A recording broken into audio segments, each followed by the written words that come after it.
It's been 10 years since about 276 schoolgirls of the government girls' secondary school in Chibok, a community in Borno State, were abducted by the deadly Boko Haram terrorist group on April 14, 2014. Although many of them escaped or gained freedom through negotiations, many Nigerians, especially parents and guardians, still hope for the return of these children.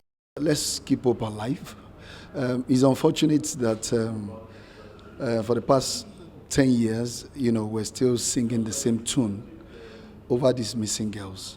And we can only keep hope alive, honestly, in a country like Nigeria.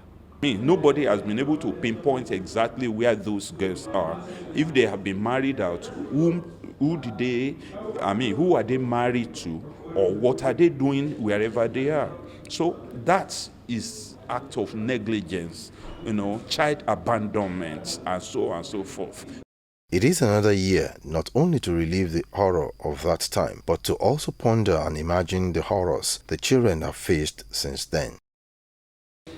Government has been very negligent, and even 10 years after, there is still this argument about how many had been released, how many of them had been released, how many had been rescued, how many has escaped, and how many are actually remaining in captivity.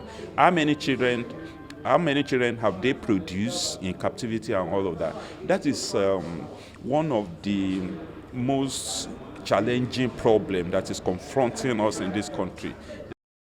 Since the raid, mass abductions of school pupils have become frequent and activists are agitating for security audit.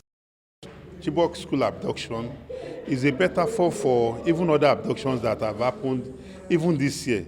We all recognize that there was an abduction in Kaduna State as well as in Sokoto State. And abduction has been happening everywhere, even kidnapping. But most importantly, we want to advocate that the government should empower the security agencies with the latest technology that will aid their work. They do have the power to control these narratives, because if somebody is kidnapped, they rely on communication to be able to secure money from the family of the victim. That channel of communication is controlled by the states.